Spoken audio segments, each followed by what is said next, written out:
1964 সালে just by accident আমাদের এই পৃথিবীর অ্যাটমসফিয়ারে অর্থাৎ বায়ুমণ্ডলে বিজ্ঞানীরা আবিষ্কার করেন কিছু কসমিক রেডিয়েশন। ধরুন আমি বললাম নাহিদ না জেনে কথা বলে। এখন অনেকেই বিভ্রান্ত হতে পারেন এটা ভেবে যে এই নাহিদ কোন নাহিদ, কারণ অসংখ্য নাহিদ থাকতে পারে। কিন্তু আমি যদি বলি যে নাহিদ রেইন্স নামে একজন বিগ ব্যাং নিয়ে ভুলভাল কথা বলে, তাহলে কিন্তু কারো মাঝে কোনো ধরনের বিভ্রান্তি থাকবে না, যা আইনস্টাইনের বিগ ব্যাং থিওরিকে। কি কইলেন ভাই? আইনস্টাইনের big bang theory? Big bang থিওরির সাথে জর্জ লেমেটার, এডুইন হাবল অথবা স্টিফেন হকিং এর নাম বলতে পারতেন। সব জায়গায় আইনস্টাইনের নাম না আনলে হয় না। সেই সাথে ছিল হাবল টেলিস্কোপের আরো অনেক ধরনের আবিষ্কার। আবার হাবল টেলিস্কোপের আবিষ্কার। এডুইন হাবলকে হাবল টেলিস্কোপ বলেন কেন? তাহলে কি টমাস আলভা এডিসন আর তার আবিষ্কৃত বৈদ্যুতিক বাতি একই জিনিস? এই সব কিছুই সাপোর্ট করে আইনস্টাইনের বিগ ব্যাং থিওরিকে। আবারও আইনস্টাইনের বিগ ব্যাং থিওরি। নাসার বিজ্ঞানীদের রিসেন্ট অবজারভেশন বলে এই মহাবিশ্ব প্রতিনিয়ত বড় হচ্ছে, বড় থেকে বড় হচ্ছে, ইনফিনিট ওয়েতে বড় হচ্ছে। জি না, মোটেও ইনফিনিট ওয়েতে বড় হচ্ছে না। মহাবিশ্বের সম্প্রসারণের সুনির্দিষ্ট হার আছে, সেটা হচ্ছে 14.3 ± 2.1 kilometre per second per mega parsec. যে কেউ চাইলে গুগলিং করে এই তথ্যটা বের করে নিতে পারে। প্রথম সেকেন্ডে কি ছিল? যেগুলিকে বিজ্ঞানের ভাষা বলা হয় কোয়ার্ক, অর্থাৎ যেগুলো ইলেকট্রন, নিউট্রন এগুলি চাইতেও ছোট এই ধরনের কিছু পার্টিকেল ঘোরাফেরা করছিল in some kind of open space or something. We have no idea what is that. মানে আপনি এখানে উই বলতে কাকে বোঝাচ্ছেন কে জানে? আপনার হয়তো নো আইডিয়া, কিন্তু বিজ্ঞানী সমাজের আইডিয়া আছে। এই অবস্থাটার নাম হচ্ছে কোয়ার্ক গ্লুয়ন প্লাজমা। কোয়ান্টাম ক্রোমোডাইনামিক্স থিওরিতে বলা হচ্ছে যে কোয়ার্ক গ্লুয়ন প্লাজমা এমন একটি অবস্থা যে অবস্থায় পদার্থ অতি উচ্চ তাপমাত্রা অথবা ঘনত্ব অথবা উভয়ই বিরাজমান থাকে।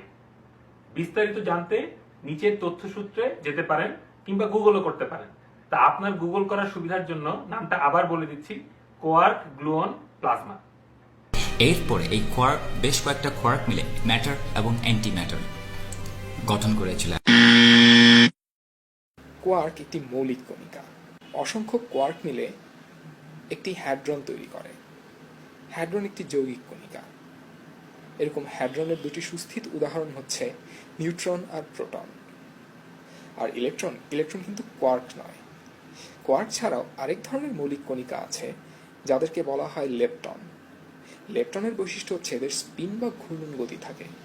ইলেকট্রন হচ্ছে তেমনি একটি লেপটন। ম্যাটার এবং অ্যান্টি ম্যাটার দুটো একসাথে মিলে সৃষ্টি করলো ইলেকট্রন এবং নিউট্রন। এই পর্যায়ে এসে আসলে ভিডিওটি অজ্ঞানতার একটি উৎকৃষ্ট উদাহরণে পরিণত হয়েছে। ম্যাটার এবং অ্যান্টি ম্যাটার একে অপরকে নিশ্চিহ্ন করে দিয়ে তৈরি করে হচ্ছে ফোটন। এই সামান্য তথ্যটি জানার জন্য কিন্তু খুব বেশি বড় পদার্থবিজ্ঞানী হওয়ার প্রয়োজন হয় না। আপনি যদি জাফর ইকবাল স্যারের বই পড়তেন, জাফর ইকবাল স্যারের বিজ্ঞান বিষয়ক বইগুলো, অথবা ড্যান ব্রাউনের অ্যাঞ্জেলস অ্যান্ড ডেমন্স যে থ্রিলারটি সেটি পড়তেন, তাহলে আপনি ম্যাটার অ্যান্টি ম্যাটার সম্পর্কে সামান্য ধারণা পেতেন। আর আপনি দাবি করেছেন যে ম্যাটার অ্যান্টি ম্যাটার এক হয়ে তৈরি হয় হচ্ছে ইলেকট্রন আর নিউট্রন। এর চেয়ে ডাহা মিথ্যে মনে হয় আর নাই। ম্যাটার এবং অ্যান্টি ম্যাটার তৈরি হয় ফোটন থেকে, এবং তৈরি হওয়ার প্রায় সাথে সাথেই একে অপরকে নিশ্চিহ্ন করে দিয়ে আবার ফোটনেই ফেরত যায়। তাহলে প্রশ্ন আসতে পারে, যদি বিগ ব্যাং এর পর শুধু ফোটনই থাকে এবং তা থেকে যদি ম্যাটার অ্যান্টি ম্যাটারই তৈরি হতে থাকে এবং তা আবার ফোটনেই পরিণত হয়, তাহলে এই যে গ্রহ, নক্ষত্র, সৌরজগৎ এগুলো কোত্থেকে এলো, কিভাবে এলো?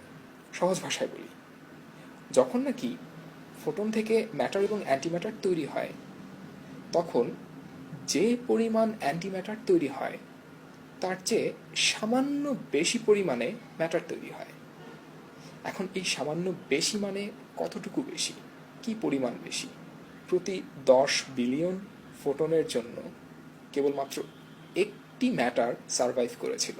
অর্থাৎ আমাদের যে অবজারভেবল ইউনিভার্স আছে যা কিনা ম্যাটার দিয়ে তৈরি, সেই ম্যাটারগুলো আসলে এসেছে সেই প্রতি 10 বিলিয়ন ফোটনে বেঁচে যাওয়া একটি একটি একটি করে ম্যাটার থেকে। এর পরবর্তী কয়েক সেকেন্ডে সৃষ্টি হলো প্রথমবারের মতো হাইড্রোজেন অ্যাটম। জি না, হাইড্রোজেন অণু তৈরি হওয়ার সময় লেগেছিল প্রায় 3,80,000 বছর। আর হাইড্রোজেন একা তৈরি হয়নি, সাথে হিলিয়াম ও লিথিয়ামও ছিল। আচ্ছা, প্রথমে ফোটন থেকে ম্যাটার অ্যান্টিম্যাটার জোড়া সৃষ্টি ও বিনাশ হচ্ছিল এবং ধীরে ধীরে মহাবিশ্ব শীতল হয়ে আসছিল। তো এক পর্যায়ে এসে ফোটন থেকে এই অ্যান্টিম্যাটার ম্যাটার জোড়া তৈরি হওয়া বন্ধ হয়ে গেল। তখন ম্যাটারের মৌলিক কণা কোয়ার্কগুলো মিলে নিউট্রন আর প্রোটন সৃষ্টি হয়েছিল। সেই নিউট্রন আর প্রোটন আবার একত্রে মিলিত হয়ে প্রথম হাইড্রোজেনের নিউক্লিয়াস তৈরি করেছিল। এবং তখনও ইলেকট্রনগুলো নিউক্লিয়াসের কক্ষপথে বাধা পড়েনি। তার কারণ হলো তাপমাত্রা। এই তাপমাত্রা যখন আরো কমে এলো প্রায় কয়েক হাজার কেলভিনে, তখন এই নিউক্লিয়াসগুলো তার চারপাশে যে ইলেকট্রনের স্তূপ, সেখান থেকে ইলেকট্রনগুলোকে নিজের কক্ষপথে আটকে নিতে শুরু করে। সেই সময় গিয়ে 3,80,000 বছর পরে হাইড্রোজেন, হিলিয়াম ও লিথিয়াম তৈরি হয়। এবং এই হাইড্রোজেন অ্যাটম পরবর্তী কয়েক মিলিয়ন বছর পরে সৃষ্টি করলো আমাদের এই মহাবিশ্ব, নানা ধরনের গ্যালাক্সি এবং স্টার্স, গ্রহ, নক্ষত্র, asteroids, whatever we see today, this is our world. প্রতি লাইনেই অনেক ভুলভাল আর গোজামিল। প্রথমত, হাইড্রোজেন একা নয়, তার সাথে ছিল হিলিয়াম আর লিথিয়াম। দ্বিতীয়ত, মিলিয়ন বছর নয়, লেগেছিল প্রায় 1 বিলিয়ন বছর। আশা করি নাহিদ সাহেব মিলিয়ন আর বিলিয়নের পার্থক্য বোঝেন। তৃতীয়ত, গ্রহ বা অ্যাস্টেরয়েড তৈরির জন্য ভারী মৌল প্রয়োজন। আর ভারী মৌল তৈরি হয় ফিউশনের মাধ্যমে, মানে দুটো একত্রিত হয়ে একটা যখন হয়ে যায় সেটাকে বলে ফিউশন। সেটা হয় অনেক উচ্চ তাপে, উচ্চ চাপে। আমাদের পক্ষে সেটা দেওয়া সম্ভব না, শুধু নক্ষত্রের পক্ষেই সম্ভব। আমাদের সূর্য একটা মামুলি হলুদ বামন নক্ষত্র, সে বেশি কিছু পারে না। ও শুধু দুটো হাইড্রোজেনকে একত্র করে হিলিয়াম বানাতে পারে। সূর্যের চেয়ে আরো বেশি তাপের বা বেশি চাপের যে নক্ষত্র, ওরা আরো ভারী মৌল তৈরি করতে পারে, যেমন কার্বন বা আয়রন। আর ওই নক্ষত্রগুলো যখন বিস্ফোরিত হয়, আরো তাপের সৃষ্টি হয়, তখন তৈরি হয় আরো ভারী মৌলগুলো। সেগুলো দিয়ে তৈরি হয় গ্রহ বা অ্যাস্টেরয়েড। আর আমাদের জনাব নাহিদ যেভাবে মাত্র কয়েক মিলিয়ন বছরের মধ্যে হাইড্রোজেন দিয়ে পুরো মহাবিশ্ব বানিয়ে ফেললেন, সেটা বেশ হাস্যকর। ঠিক বিগ ব্যাং এর আগের সেকেন্ডে কি হয়েছিল?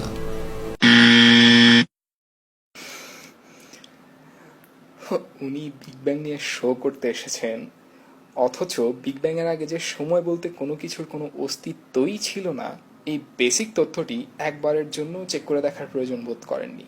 বিগ ব্যাং থিওরির মতে বিগ ব্যাং ঘটার সাথে সাথেই স্থান এবং কালের সম্প্রসারণ শুরু হয়।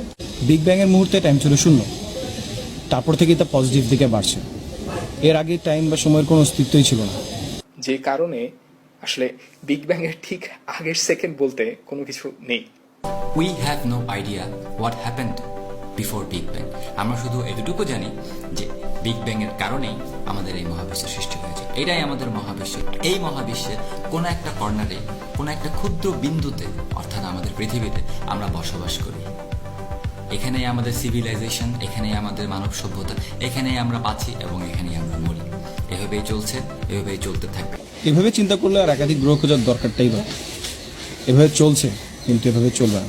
একসময় আমরা ঠিকই অন্য কোনো না কোনো গ্রহে জায়গা করে নেব, আর সেই উদ্দেশ্যেই আমাদের কাজ করে যেতে হবে। হয়তো আমরা কখনো জানবো না বিগ ব্যাং এর আগে কি হয়েছিল, কিন্তু আমার মতে জানার প্রয়োজনও নেই আমার এই মুহূর্তে। পৃথিবী নিয়ে আমি অনেক হ্যাপি এবং আশা করি আপনারাও হ্যাপি। আচ্ছা ভাইয়া, ধরে নিলাম আপনি এই পৃথিবী নিয়ে খুব হ্যাপি। হ্যাঁ, সেটা আপনি থাকতেই পারেন। যে যা ভাবে সুখ পায় তাতে ক্ষতি কি? যার যার বুঝ তার তার তরমুজ। তবে আপনার অবগতির জন্য জানাই, বিজ্ঞানীরা যদি আপনার মতো হ্যাপি থাকতেন, তাহলে অ্যাস্ট্রোফিজিক্সের জন্ম হতো না, পৃথিবীর বাইরের মহাবিশ্ব সম্পর্কেও মানুষের কোনো আইডিয়া থাকে, নাসারও প্রয়োজন হতো না, আর বিজ্ঞান আর মানব সভ্যতা আটকে থাকতো সেই আদিম যুগে, যেখানে মানুষ মনে করত পৃথিবী মহাবিশ্বের কেন্দ্র। বিজ্ঞানের একটা প্রধান গুণ হচ্ছে এর জানার আগ্রহ, প্রতিনিয়ত পুরাতন ধারণা ভেঙে চুরে নতুন জ্ঞান আহরণ। আপনি হ্যাপি থাকতে চান, থাকুন, কিন্তু সায়েন্স শো এর নামে এমন তৃতীয় শ্রেণীর আবর্জনা বানিয়ে নতুন প্রজন্মের মগজে পচন ধরানোর অধিকার আপনাকে কেউ দেয়নি। তাদের জানার আগ্রহর প্রয়োজন নেই, এটা বলার অধিকারও আপনাকে কেউ দেয়নি। একটা ভালো এডিটিং সফটওয়্যার আর সুন্দর ব্যাকগ্রাউন্ড মিউজিক থাকলেই সায়েন্স শো করা যায় না। সায়েন্স শো করতে হলে সঠিক তথ্যগুলো জানতে হয়।